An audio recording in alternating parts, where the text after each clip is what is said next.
Looks like we have a majority of our guests today here, so we can go ahead and get started with the presentation. Oh, wait, I say that, and then we have like a few more people joining. All right, so now we can go ahead and get started.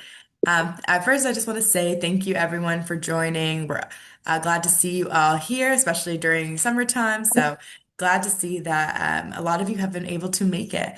And we have a very exciting presentation today, which we'll get into in a moment. But first, we'll go ahead and get started with just an overview of the meeting as usual. So first, we're going to have our guest speaker, and then we'll do our carbon market updates. Then we'll delve into some of our organizational updates and what we've been working on here at BCarbon since our last meeting, and then announce some of our upcoming events. So without further ado, I'll go ahead and introduce our guest speaker. I'm very excited to have Amanda Kuhl here today. She is the co-founder of Inside Media, and we'll be talking about how to communicate on complex topics, something that's really relevant to us here in the carbon space. As we're talking to a really wide range of individuals, some who are experts in this space, and then some who maybe have not even heard of it, don't know what a carbon credit is. I know in my line of work, I encounter people who are all different levels with the carbon market. So this is a really great way to kind of build this skill set to make sure that we are communicating effectively about our work and also to have really good conversations with people in all different industries about what we're doing and the importance of this for building the future that we're all working towards together. So I will go ahead and um, allow Amanda to take the lead here. Let me see. Yeah, thanks, Madison. Yeah, Let me know when I should share my screen. sure. Just one second. Okay.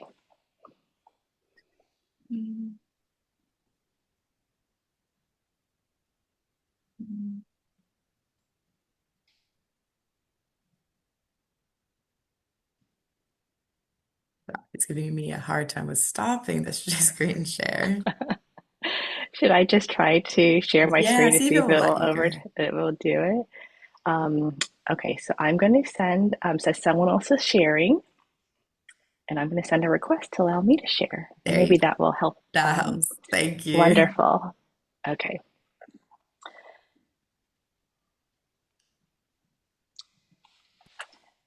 Well, I know I'm deviating a little bit from the original topic advertised on the event, but I wanted to talk a little bit more about messaging because of this is where I've learned that people get a little bit tripped up. And so let me go quickly a little bit about what to expect. Talk about 15 minutes, do a little intro. I want to just introduce the idea of a messaging hierarchy if you're not familiar with it. But what I really want to dive into is stakeholder messaging. And then I want to dive into a very fresh research report with a lot of examples of applying this. It's a free report. I'll make sure to put the link in the chat so you can dive into it. It is about 200 pages, but it's actually I'm about halfway through and it's a really interesting read. Um, so, a little bit about me before we get started. So, I'm the co founder of Inside Media. We're a boutique strategic communications firm. And really, our belief is that every communication helps to build trust or not in your company, in your organization. And we really believe in building credibility, visibility with credibility, because if you have one without the other, you don't, you're not able to get the fullest impact those efforts. And in addition to we're at having Inside Media, I'm also on the president of the board of Citizens Environmental Coalition. It's a local nonprofit here in Houston, about 55 years old. And our mission is to foster dialogue, education, and collaboration on environmental issues in the Gulf Coast area. And I'm also the chief community officer of a women's sustainability collective. It's a global collective trying to uplift women in leadership roles in sustainability. My past roles, I've launched my very first sustainability consulting back in 2020, 2019. Launched a podcast, got acquired by Climeco, spent a little bit over 4 years at that project developer. Learned a lot of cool things about the carbon market. A long time ago, about 20 years ago, I got my start in all this at IKEA. But through this, I've been advising, learning myself about how to tailor messages so they resonate with the stakeholder group, the key audience that you're trying to speak with. And that's what I wanted to share with today, because a little bit from the work that we did at Climeco around this, the work that I do with Inside Media, which is working with a lot of corporate clients, versus the leading Citizens Environmental Coalition, which is really a grassroots an organization. So just learning how to tailor and talk about complex topics depending on the audience. Um, Through this time, I've had the pleasure of working, through with a lot of big companies too, as such corporates like Devon Energy or Marathon, Superior, Flexitalic, Chart Industries, a lot of drilling companies, Precision, Patterson, Parker, Trillium Flow. So it's been a really interesting journey, and love being able to advise all these companies, advise these nonprofits on leadership and strategy and communications. That's a little bit about me. So thank you, Madison, again for inviting me here. I wanted to just introduce the idea of a messaging hierarchy if you're not already using it. Usually it's displayed as a pyramid where you have your on the bottom all your proof points, your data points, whether it's qualitative or quantitative data. That builds up into your key messages. What are those? I usually say about 4 or 5 things that you really want your audience to take away, and you might have supporting messages, kind of that build those too, along with the data, your key points, those qualitative points down there. Then, as you go up the triangle, that's really where you say, okay, where's my value proposition? How am I different? Why should this stakeholder believe me? Whether that's maybe a landowner or project partner, maybe it's a carbon credit buyer, maybe it's a key partner, and then you kind of go up and up to your to basically your purpose, which or promise, depending on how you're working with this. So that could be your mission, your values. What are you do? What's that big thing that you're trying to achieve? But really, there's a lot of information, I think, on the web or, ChatGPT about messaging hierarchy. But what I really want to dig into is those key messages, because that's where I've learned over time. It's how do we get those messages across? How do we tailor those? And I have found that's where most organizations get a little bit tripped up. So hopefully I can share some key concepts with you, some examples that will help you to tailor them some more. So my question to you is, how well do you know your stakeholder? How well do you know your target audience? Again, maybe that's a project partner. Maybe that's a potential buyer. Do you know do you know what their pain points are? What's motivating them? Um, what's the decision-making process? Are they a decider? Is it by a committee? What are they considering too? What's going to influence them? And you can even get more granular into like their demographics. I'll tell you, when we did a brand study at Climeco, it was really interesting to learn after conducting interviews and surveys to try to develop. We were looking at that time buyer personas, so very specific, right, stakeholder group of buyers of our potential credits and also sustainability consulting services and project development rights. But we had kind of 3 different types of buyers, and they kind of felt almost one third, one third, one third. Like, it was kind of surprising. Maybe just we had a good sample size that worked that way. And of course, we knew we had those buyers who were, bought into the mission, to the story, climate change. We're going to tackle this, and this is the way to do it. And they believed in the projects. So we had the believers, and we knew we had them. That segment of customers, right? That was part of them. That was like a good confirmation. I think the thing that was more surprising for me, but actually makes sense when I think about it, is that there was a segment that was just, this is my job. Climate, I'm not really, it's not my cause, right? I'm basically, it's my job. There's some certain, I'm kind of checking a box, doing my job, want to do good in my job, but they weren't particularly passionate about climate change, plastic pollution at that time, or wherever the cause was.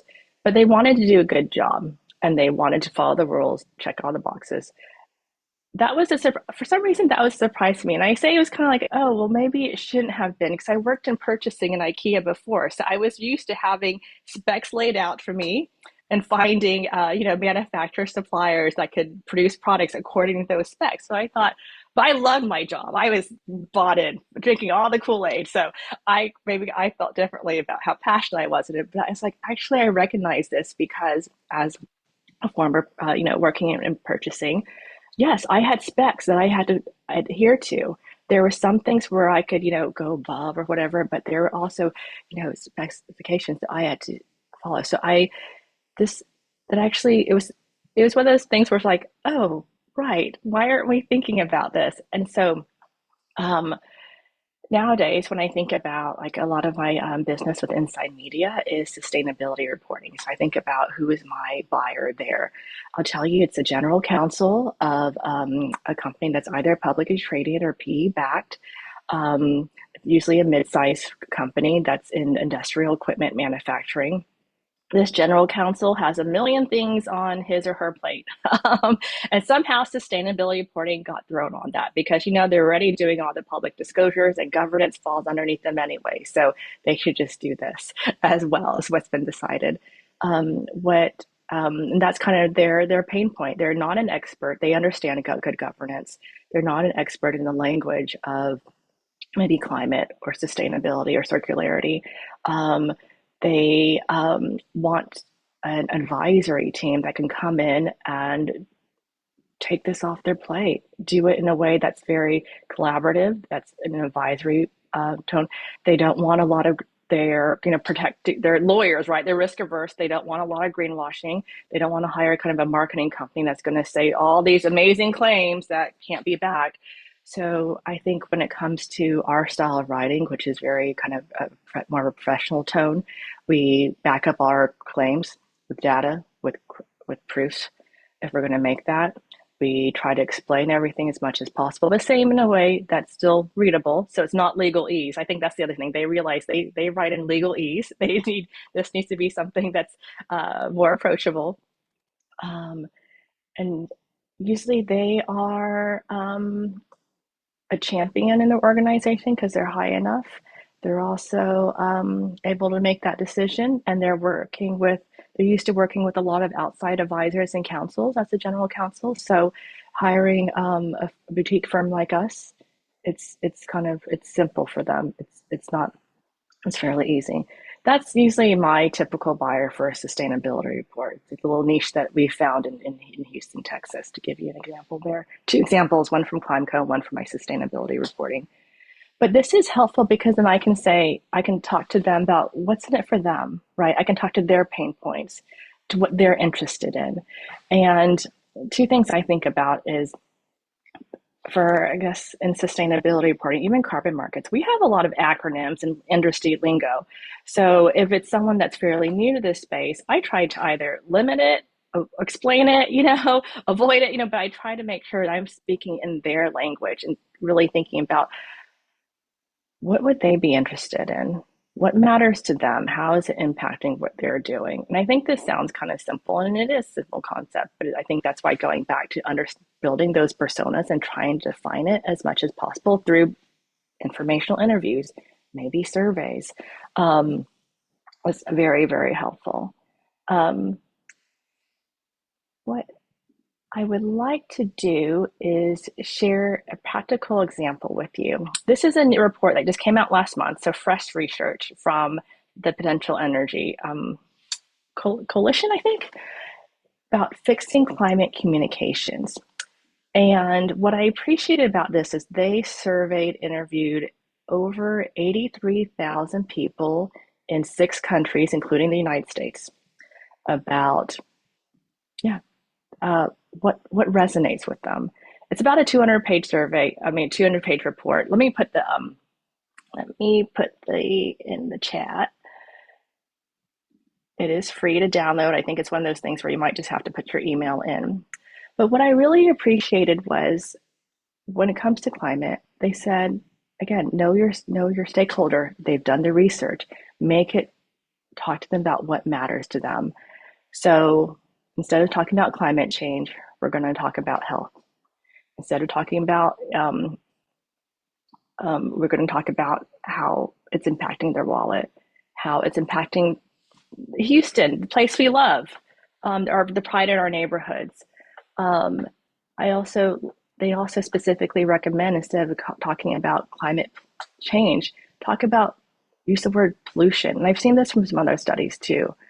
And I think the third recommendation they have, and they dive into deeper in the report, is really about making the solutions exciting. So in this case, with renewable energy, as you know, one of the solutions for climate, one of the many solutions for climate, is making it local, right? It's unlimited. We don't have to worry about oil supply. It's local. It's if we have renewable plus battery, it's going to be on.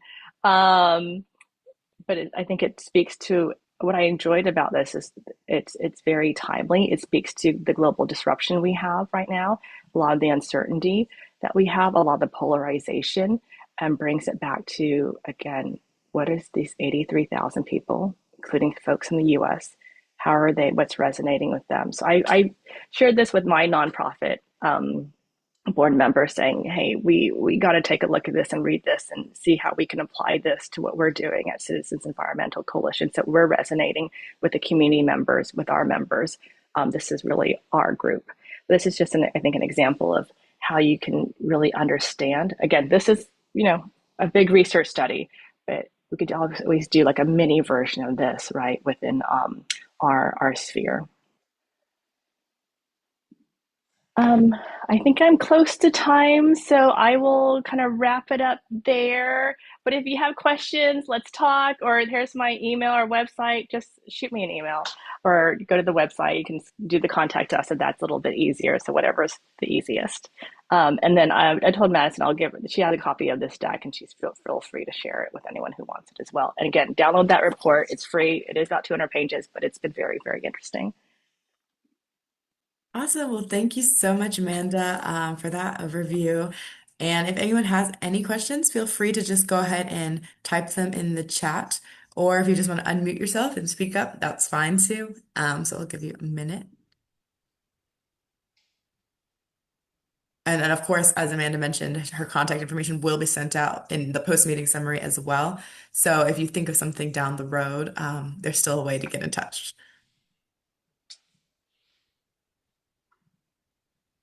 So I'll give you, so while we're waiting for people to think of things, like one thing that I really enjoyed is a lot of times, like when I'm talking in corporates, we're talking about net zero targets, we're talking about SBTIs, we're talking about decarbonization. On the nonprofit side, I'm not using any of those words, right? And that's like another example of tailoring that message. For sure, using like words that are important for their Hmm. goals. Again, what's in it for them? How does it impact them? The flooding matters. The power outages matter. Uh, cost of electricity going up matters. Be able to, we all have a sense of pride in Houston. I'm a native Houstonian. The city's great. I want it to be around, for a very long time. I don't want it to be washed away by storm surge or something else. Well, I Exactly. guess if nobody else has any questions, I guess I would say that regarding your business and your messaging, that I think you're spot on and point on how important it is. And I think that the climate industry as a whole, and I'll use an example from the BCarbon Well Capping Summit back last year that some of us attended in Houston, that one of the presenters brought up that part of the carbon credit onus and sale, which is very difficult actually, um, is the messaging to the buyer, to the client, to that boardroom, to that C-suite level of people. And the messaging, some of it has gotten so off the rails with regard to, you need to do this to save the world, browbeating them, pointing your finger in the face. You need to do this. You need to save the planet. So I think you're spot on with your business. And I think that the messaging is absolutely crucial, not only to get your audience to listen, because everybody doesn't feel the same about this. And there's a lot of people in the carbon business, sequestration business, methane emissions business, yada, yada, yada, who, like it or not, they don't want to be in the business. They want to pump oil. They don't want to clean up the environment, yada, yada. Yet they're going to do some things in their business to comply or pretend to comply. So again, I think the message needs to be changed. It needs to be rationalized, and it needs to be more collaborative. So thank you for your presentation this morning. Thanks, Jeff. And a lot of what we do too is helping to translate what those sustainability strategies or efforts or initiatives. What's the business value of them, right? And so when you're talking, like you said, to that boardroom or their executives, that's what more they're interested in. If you're having a conversation with a landowner, a project partner, it may be very different, right? And be able to kind of still get your point across, but in a way that resonates with them and influences them is so important. To making us really achieve what we're I think all of us are interested in achieving ultimately. Okay, I Um, see a few questions in the yes. chat. Or okay, let me just see. What method or approach has worked best at getting traction with new customers? How to get the word out clearly, and what media has worked best? Okay, I think this goes to understanding your customer, what your value prop is, what's different about you, where your customers are, and doing that homework. The good thing is a lot of times, okay, I don't know how we feel about AI in this group, but a lot of times I'm using that to do some preliminary research into this.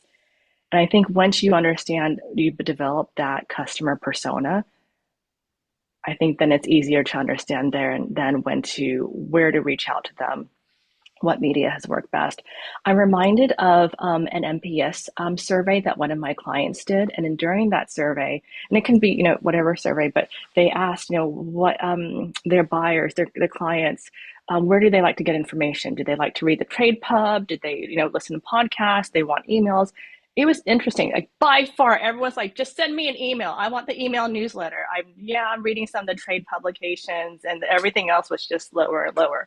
But it was like, yes, send me the email. So that was a clear message that they needed to have a consistent, whether it's weekly or monthly email with updates, with information to keep them informed. Hopefully that helps. And Chad says the phrase climate change has been politicized. Yes. And therefore polarizing. Yes. So I like the idea of reframing the message. In that, this is one reason why I also appreciate that Fixing Climate Communications report, because they really dive into these views on political and polarization views and really how to get through that. So hopefully you'll find that report interesting and helpful. And then whether it's about climate or another issue, we can take the same kind of theories, right, and concepts and apply them that way. But hopefully you'll find that interesting. Any Yeah, other questions, folks? Sorry. thank you, Amanda. My name's Steve Dorches. I know that the initials were IK, but that's because of the naming on the laptop I'm using. I appreciate you pointing out that emphasizing the business case, Yeah. particularly important, and also the knowledge about what the customer's drivers are. That's very important. I found that to be at least helpful at breaking the ice.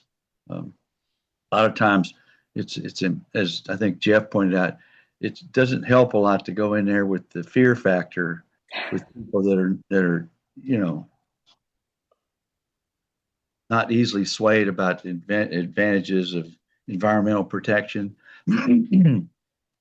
especially in the current administration, the current atmosphere that's being projected out there. I mean, there was a time when you could lever off of EPA and their quad,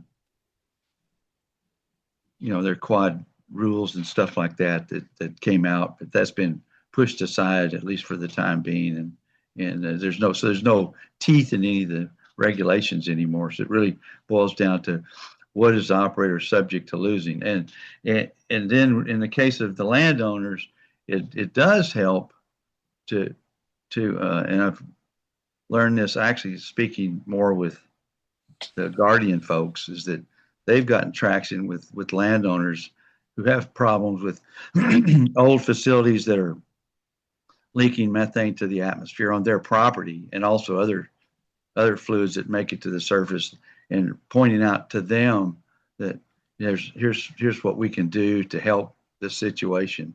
And another incentive that seems to get a little traction is sweeten the pot with okay, if we do get credit payments for the credits, we'll give you a piece of the action. That not a Money lot. always talks. Well, there's not a lot of money in the sale yet, unless you're, fortunate enough to have uh, deep pockets and can get all the necessary international accreditation bureaus to back your Yes. methodology and what comes with that. But still, it costs a bucket of money to go out and fix these old problems that are lurking out there. And then this again more pointed toward abandoned idle wells that are, of course, huge inventory of them.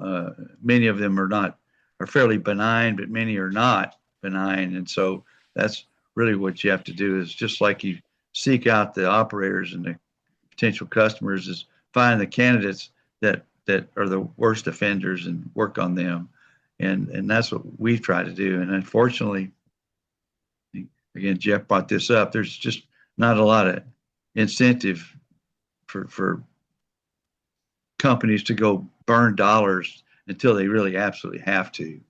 And unless there's a downside to waiting, as you can see, with over 4.5 million idle wells sitting out there, uh, known wells, right? No telling how many unknown wells. There's Hmm. not a lot of not there's bigger problems like wars going on in the Middle East and fear going around that and cost of living and keeping people on the payroll, which is always a challenge. So thank you for letting me share what I did, and I'll reach out to you in the near future. Yes, Okay. yes, please do. Thank you for sharing that, Steve. Hopefully, some other people can also benefit from that as well. So it's always good. I always love peer, just learning from other folks in the room and peers too. Thank you. Um, Thank you, Madison. Yes. Well, thank you guys for your questions. I think we should probably go ahead and move on with the rest of the presentation, but we will be sharing the contact information, and it seems like there's lots of people eager to get in touch with you, Amanda. So that's very exciting, and thank you so much again for taking the time to join us today. But yeah, with that, we can go ahead and get going. Let's see here.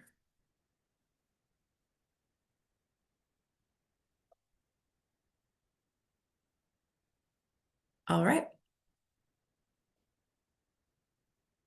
Okay, so next we're going to be talking about carbon market updates and what's been going on since our last meeting. For those of you who joined us in May, we had a more in-depth look at carbon markets internationally, but this one will be covering what's been going on since then and some of the key highlights. So with that, I'll pass it over to Juan to walk us through these. Thank you, Madison. And yes, there are a couple international highlights here too, and also one local. So let's just go through them in order. So the first one, excuse my voice, sorry if it's a little bit raspy. Um, but for the most part, the US has pushed back on EU aviation carbon costs. So on July 17th, the European Commission proposed revamping its emission trading system to add carbon costs on international flights departing from Europe. So under the plan, price would be based on distance from a reference point in Central Europe, applying to flights landing within 5,000 kilometers of it. Now, speculation is that the threshold looks designed to exclude direct EU to US routes to avoid friction with the Trump administration, but the U.S. Department of Transportation is still uh, issued its a statement, called itself deeply concerned about an expansion of the EU system, and said it's reviewing the proposal and weighing next step. And there's a little bit of precedent here too. The U.S. blocked a similar EU push to cover international flights back in 2012. So while there's no direct U.S. market impact yet, uh, it's a signal of Washington's ongoing skepticism towards international carbon price linkage. It's worth flagging as something to watch. As a second update on a more lighter note, Ethiopia issued first Corsia linked credits, and this is pretty big news in the carbon space. So CORSIA is ICO's aviation offset program.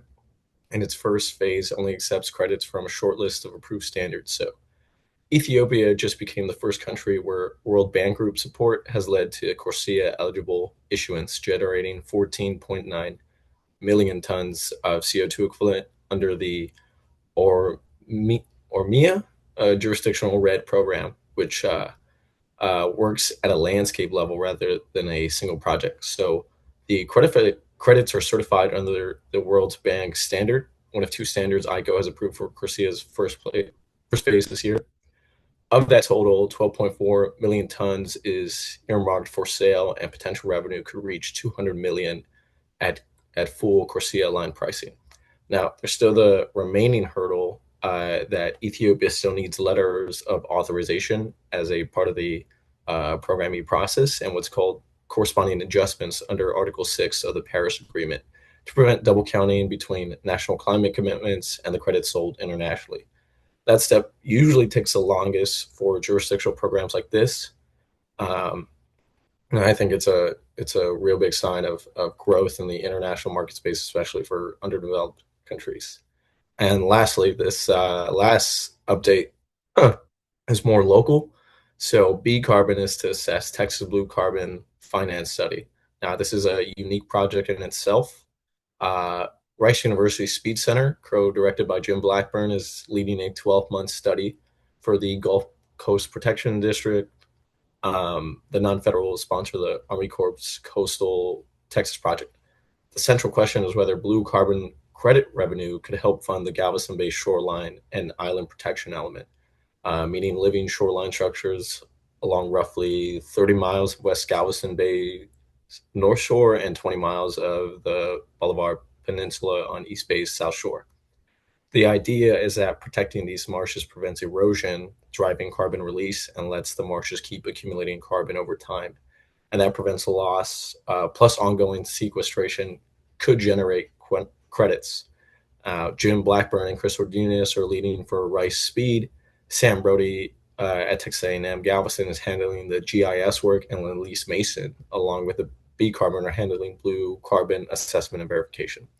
Now, the study combines soil carbon data, GIS mapping, and engineering and cost estimates to figure out whether credit financing works, estimate credit volumes, and back calculate the carbon pricing needed to offset construction costs, while also looking at landowner buying interests and the legal questions around using private carbon revenue to fund public infrastructure.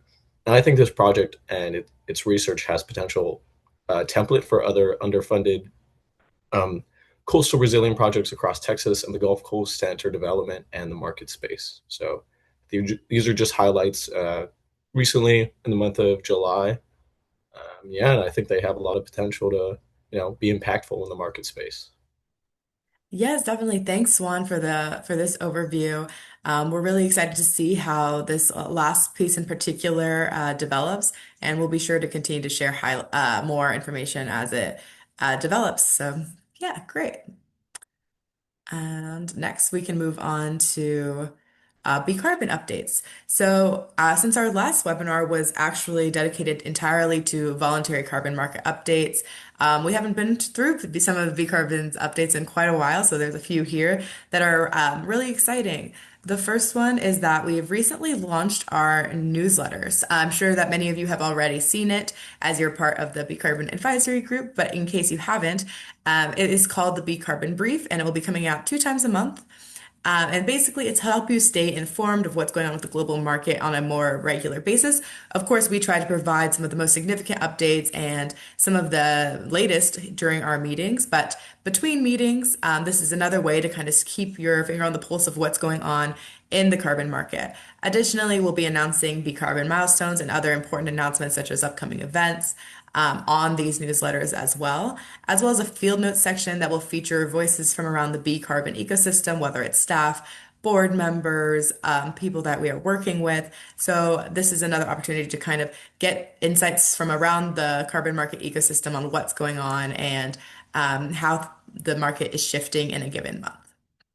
And so we invite you to read these newsletters and also to share with anyone that you think may be interested to go ahead and subscribe to this newsletter. And if you have any questions about how to do that, you can email me, but I also will be sending out some information about it in the post-meeting summary. So looking forward to continuing to share those additions. And next, I'll hand it over to Eric to walk us through the recent BCarbon related credit sales and give us some more information. So many of y'all might be aware, but BCarbon has been on the lower side of carbon sales for the past several years, with early low volumes and insetting happening. We recently had our first big two transactions over the counter on our registry. This is significant because it shows a milestone approach that people are accepting of the methane abatement through well plugging protocol.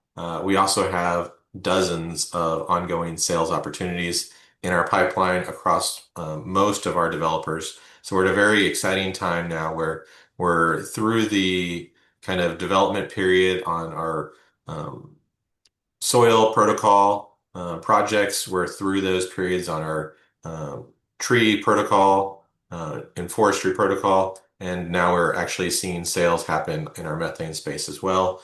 Our shoreline, as briefly discussed, we're looking at some larger deals across Galveston, but also with groups like Scenic Galveston and just lots and lots of sales opportunities going on right now. So more news to come, but we're excited about our first transaction. And just to give Whitney and the Carbon X team a shout out here, the first two sales were on the Walker Ranch project, issuing or taking part in just over 100,000 credits being sold at very reasonable pricing from what I've heard.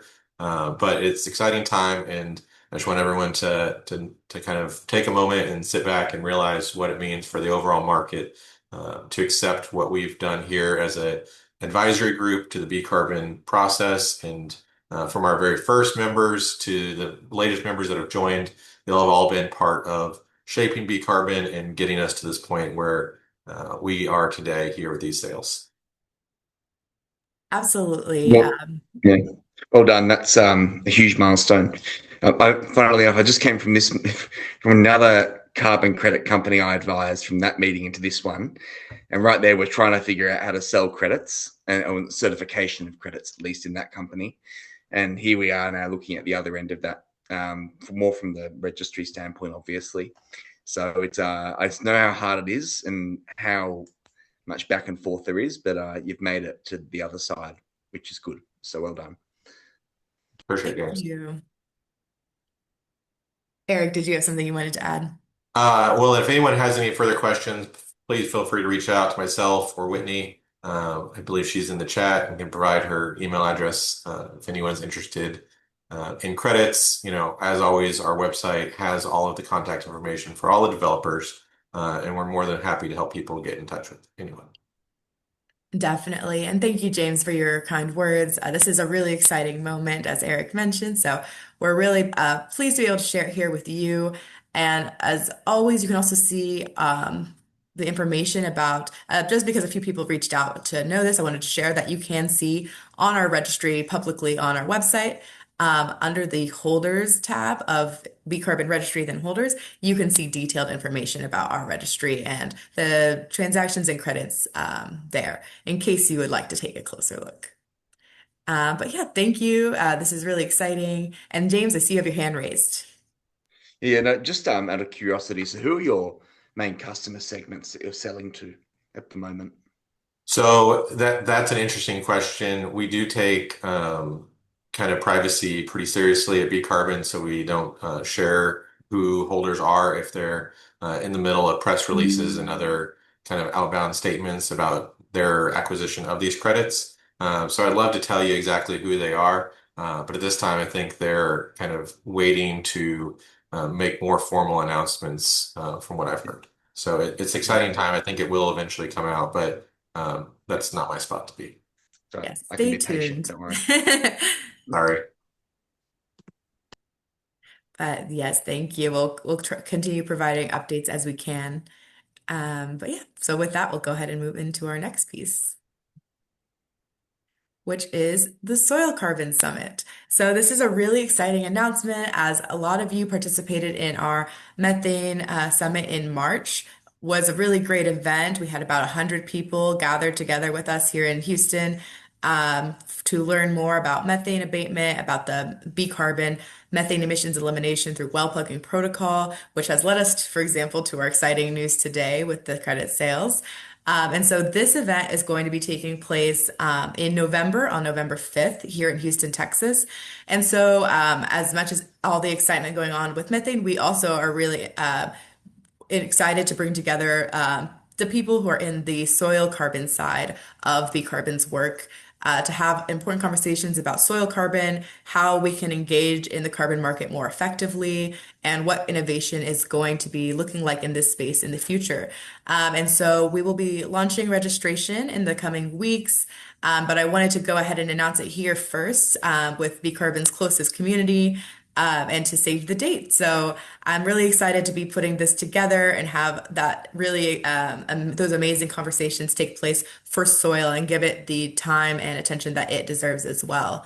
And so we'll be continuing to announce the details and the registration on both the newsletter as well as our website and LinkedIn. So I'm sure you'll see it if you're interested. And we will be sending out an RSVP option. So if you're interested in learning more, you'll be able to get that information as well. But I just wanted to give you guys the date so that you can mark it in your calendars if you think you'd like to attend. And so, yeah, thank you. And we'll move on to the next option, to the next question. The next item is another one that we've announced recently on BCarbon's LinkedIn, and this is the Fall BCarbon Undergraduate Internship Program. BCarbon has had a number of fantastic undergraduate interns in the past.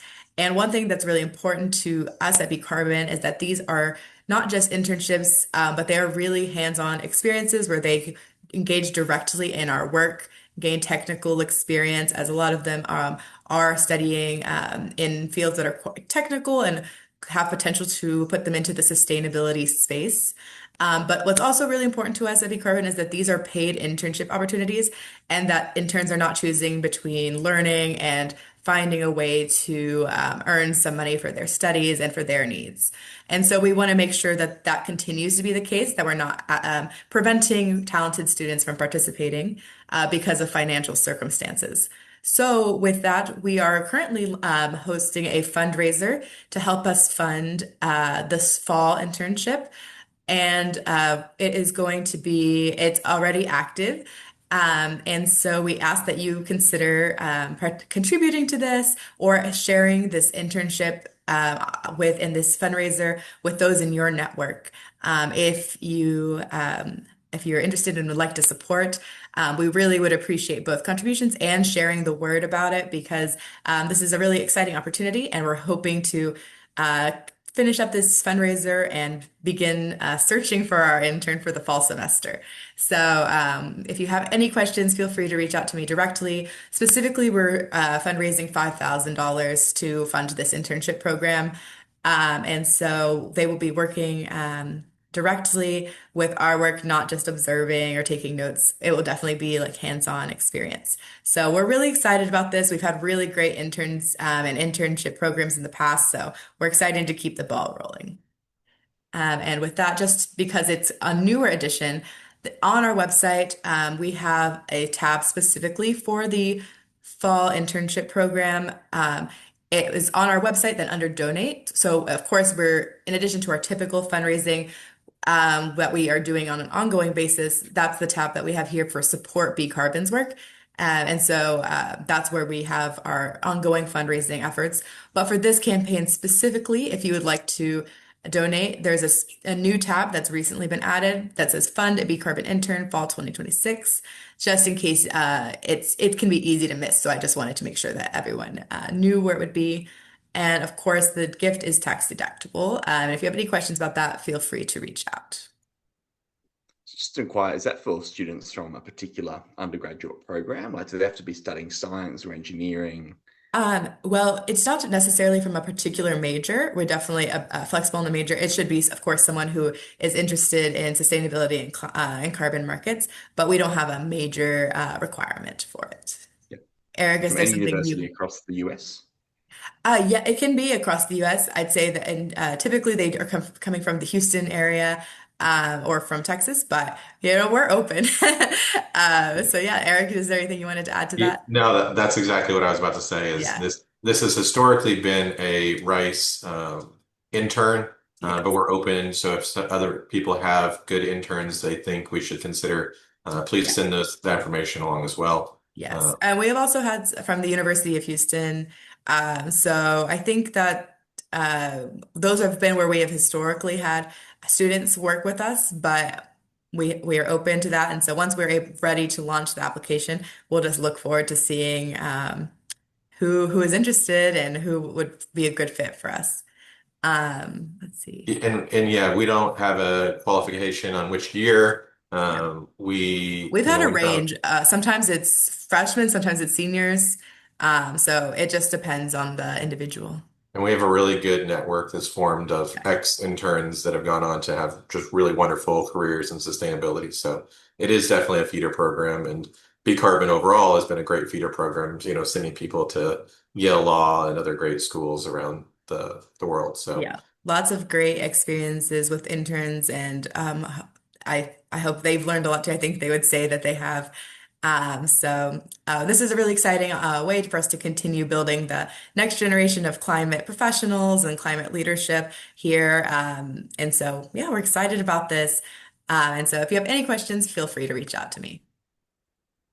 And so now I want to open the floor for general discussion. If anyone has any further questions or if there's something you would like to bring to our attention, I can leave this here for a moment. Yeah, may I speak again? Sure. yeah. I don't know if my video is coming through. It doesn't It is. show I it. can see you. Okay. Yeah, Yes. okay. Well, I could probably take my glasses off. I look better. I was curious, oh, how much interest level B Carbon had in looking into processes like biochar and then biogas for that matter. Over the past 2 years, besides the well plugging support that I've provided various groups, not many, but some, uh, I came across two things that I found quite interesting, and some of it dated back a number of years when I was working in multi-fuels, which was kind of a mixed bag organization where we looked at various fuel sources. And the reason I bring up biochar is because of the feedstock and the possibilities for what it can do to, well, I don't know about generating a lot of revenue, but if you want, I can throw up a few slides here. I don't know if I can easily So share. yeah, I would love to meet with you individually and go through that. We do get quite a bit of inbounds coming from other commercial processes. Okay. Those conversations are kind of not as well established. Like we haven't got to where we actually have feelings on the matter yet. Okay. But it's an area that we're learning about. I think we would bring this group along on that path as it matures. But the Rice University has a lot of good research done on biochar already. They're of course all through the chemistry and gases sectors as well. There's a lot going on in the space of 45 credits. So it's a tough space just for everyone's kind of general information to navigate because of the government incentives to participate in gasification projects, both, CO2 usage, CCUS, the storage, as well as, RNG or well-defined markets. So it's not really squarely fit in our registry currently, but that doesn't mean that this isn't an evolving market where we're continually evaluating those things.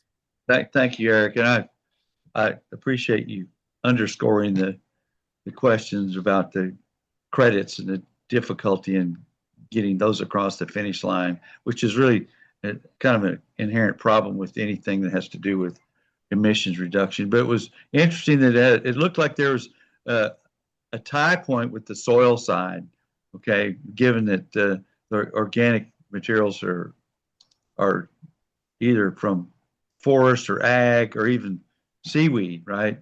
Yeah. So there's various biosolids that can be used in the biochar. And then, of course, we all know about biogas, period, if it comes from animal waste, which is a fairly substantial source of emissions, whether people realize it or not, because there's a lot of cows and animals out there, humans included, that are contributing, and it's quite a bit if you look at the whole spectrum of how much methane and CO2 is emitted into the atmosphere. If you're really serious about climate change, it's not just oil and gas, right? I mean, not that that's isn't a biggie, but Yeah.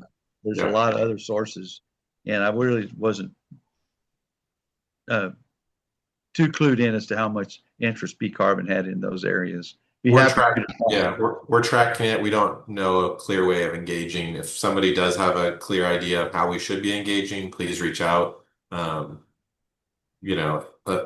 that's kind of where I'm at is, I continue to research it. I continue to gain further understandings. I think that the industrial credits have had, kind of some interesting market news in the past, and I'll try to include some of that in next month's update is to kind of inform the group as to how all that's working itself out.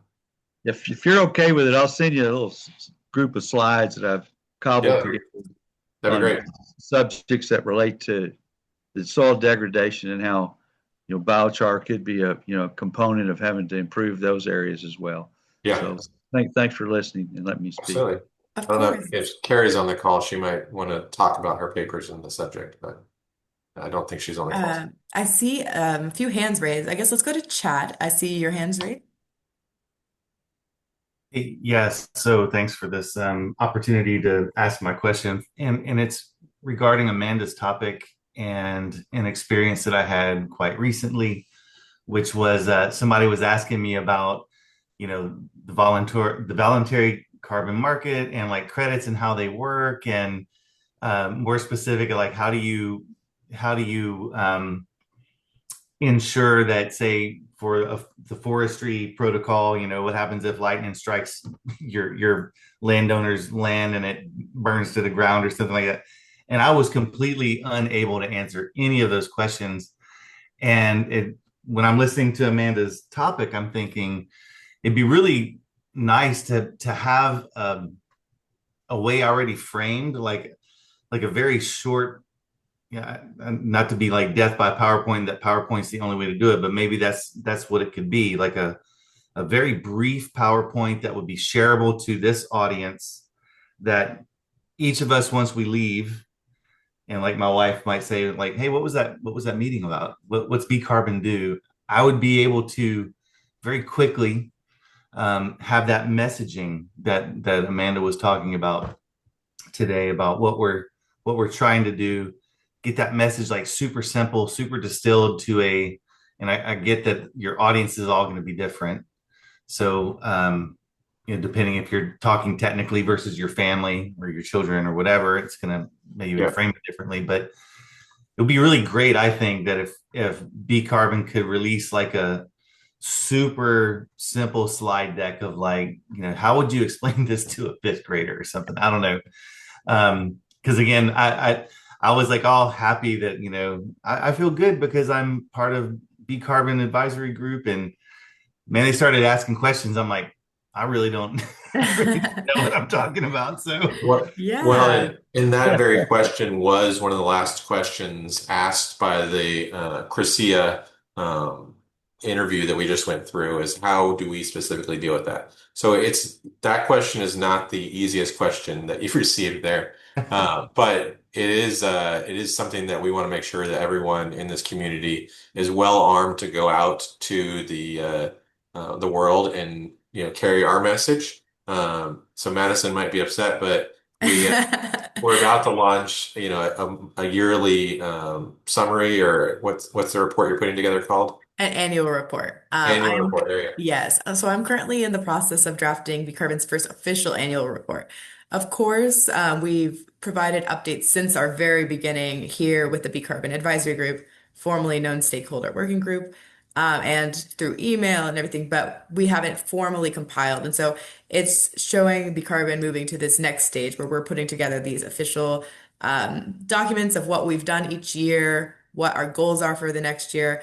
And we can still definitely develop a what is BCarbon PowerPoint, doc, flyer, whatever it may be that is the best fit.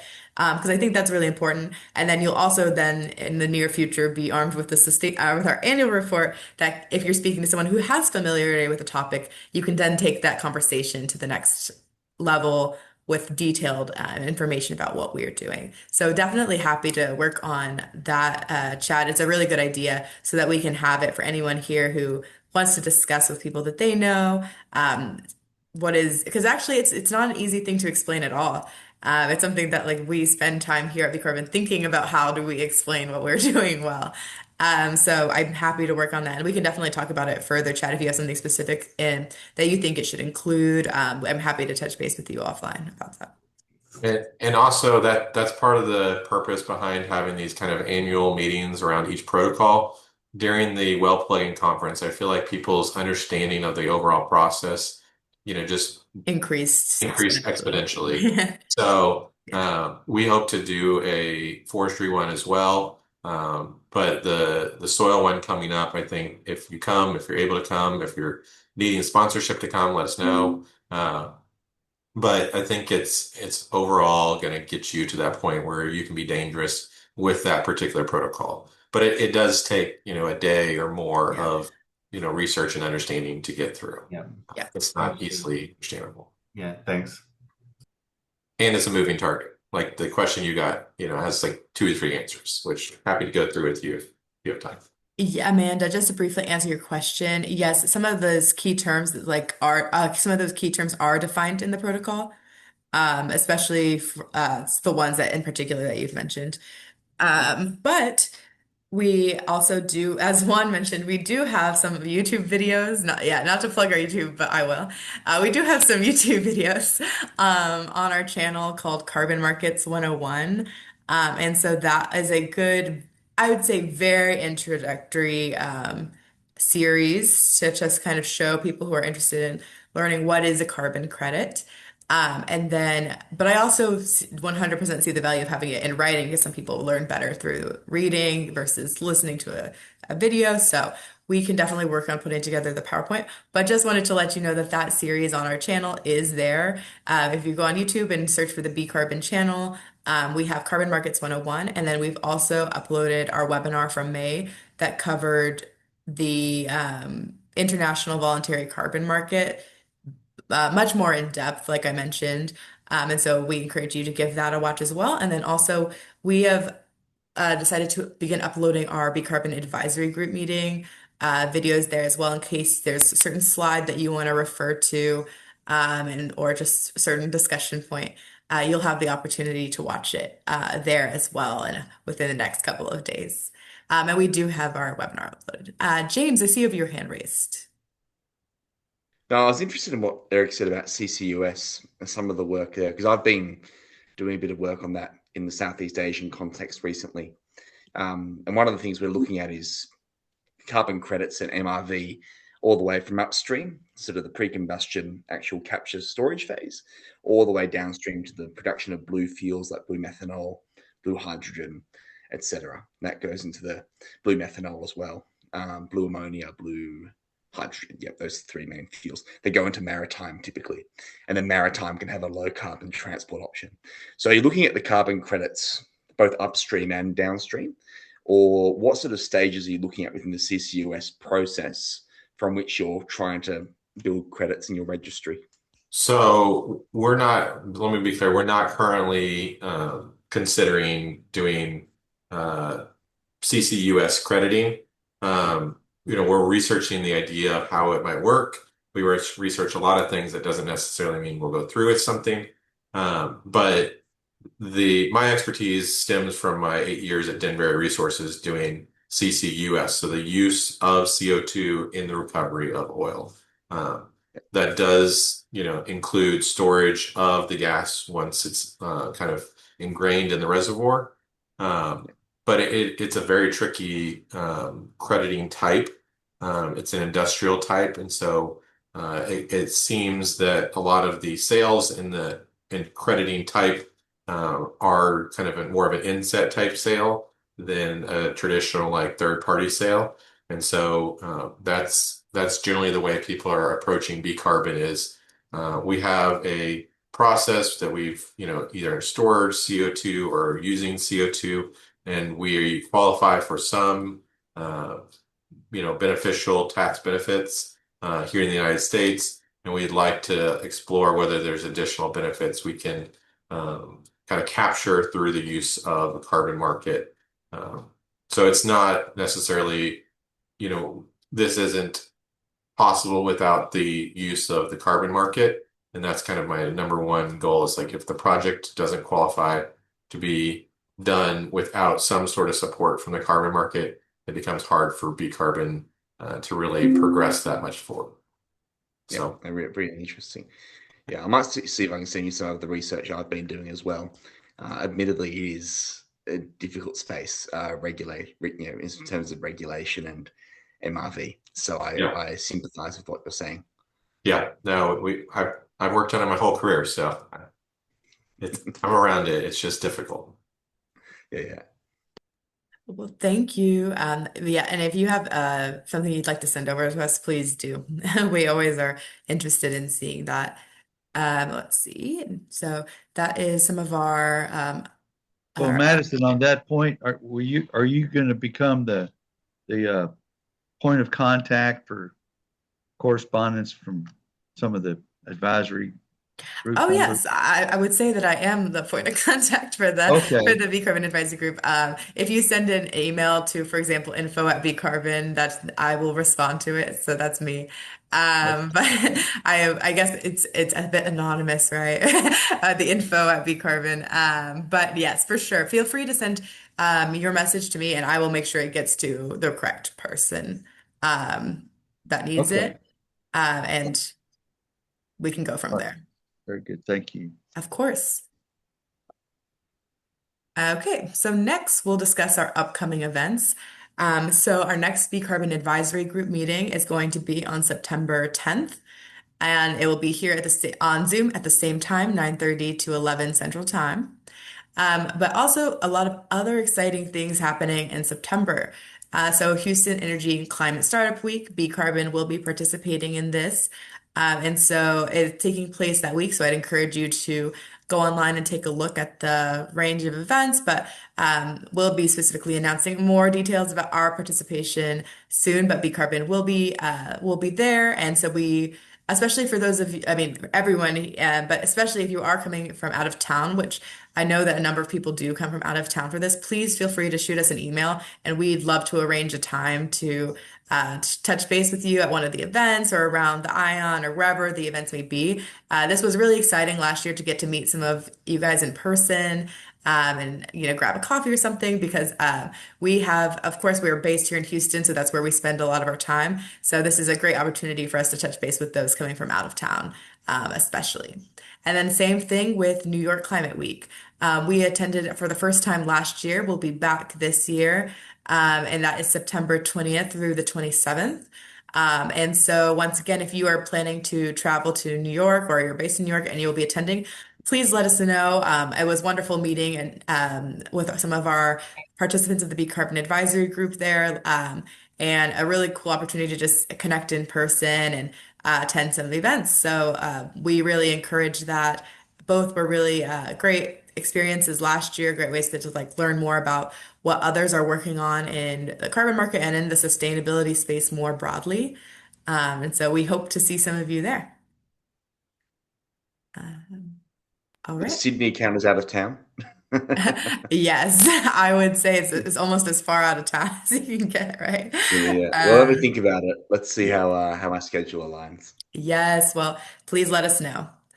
Well, I would say that got B Carbon some good press, It and did. it was helpful to see what was posted on LinkedIn, and especially including the B Carbon's fairly newly appointed executive meeting up with the New York officials that have, fairly wide acclaim. So that was good, Yes. good for you guys, and good for all the people that are working with BCarbon to be affiliated in some way. Thank you. Thank you. We really appreciate your support. And yeah, it was a really exciting time last fall. I know Eric got to meet with Bloomberg, which was pretty cool. Yeah, Um, yeah. So this Houston week, that's coming up pretty quick. That's September, right? that's right. Uh, how's that shaping up? I haven't really seen anything on it to speak of. And Yeah. of course, unfortunately, I don't have resources to travel and do a lot of these conferences because they're not, you know, small fees. Let's just put it that way to Yeah. go. So Well, Houston for Climate Week is fairly free event. yes, I was gonna say just that. They have a lot of free opportunities. Good. I'm glad to hear that. Then look, Eric, thank you, and Madison and Guido for the volunteering to get me into some of these that unfortunately I was a little bit slow on the trigger to make them. So thanks for attempting to comp me on it. Oh Appreciate yeah, it. it's no problem at all. Whenever we have whenever there are free events, we try to share some information. I know that for the Houston, honestly, for the New York one as well, there's also a number of free events. Of course, there are exceptions at both where there's certain events that are do have costs associated with them. But that's one of the really neat things about these climate weeks is that a lot of them are meant to be public facing, inviting a lot of new people who are maybe not deeply involved in the sustainability and climate space to become involved. So to kind of help facilitate that, a lot of these events are free and encourage kind of broad participation. And so, yeah, definitely I would take a look at both of their websites, which I will include in the post-meeting summary. They have a calendar of events, and you can scroll through and see the details of each event, where it is, and also if there is a cost associated. But I would say that the majority are free events. So yeah, definitely happy to share more information on that. But yeah, that is Thank you for that. Since we're the energy capital of the world, that should I think that should bring in a lot of interested players. Yeah, certainly. I went sat in on part of this S&P Global Week over there at the Hilton, and I was fortunate to get in for just a small piece of that and meet a few groups. But that was another one of these deals that cost thousands of dollars just to get in the thing, and if you weren't connected, it was not easy to make inroads with people that you might have some potential involvement that would benefit And you. just for the group, that event is called Sarah Week, and it's a huge week here in Houston that world leaders come in from around the world to talk about energy and energy transition. So Yes, really interesting week. And so, but also I see a comment from Amanda.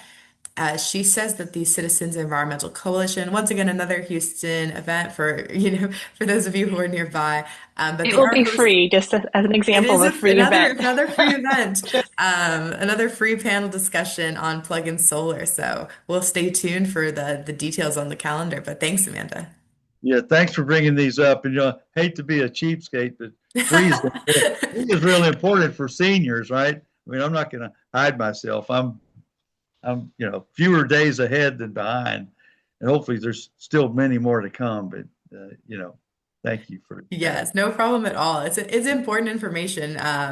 And so yeah, we'll definitely continue sharing these events as we learn about them.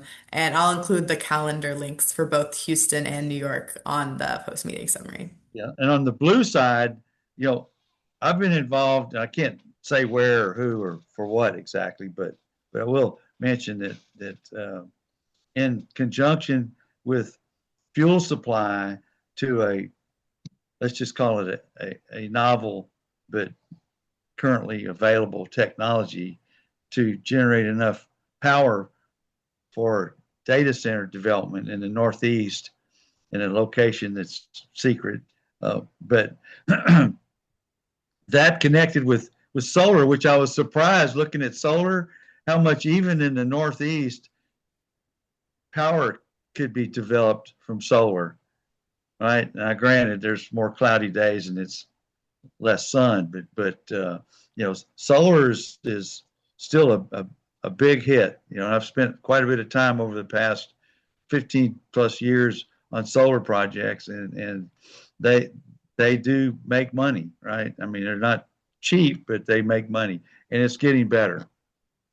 So, and then on the blue side, solar or not, you got to have some fuel to make it available so that you have that essentially resilience 24/7, 365, because these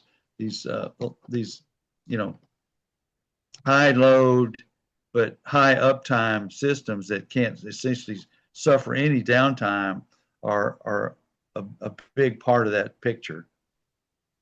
That's really all I got to say about it. Thank you for letting me share, and I'll try to shut up. Yeah, Well, always thank appreciate you. hearing you. Thank you. We're glad you joined us. And that concludes our meeting for today. Thank you, everyone, for joining us. We really appreciate your time. It's always great to see everyone. And we'll be sending out the post-meeting summary here in the coming days. Have a great rest of your day.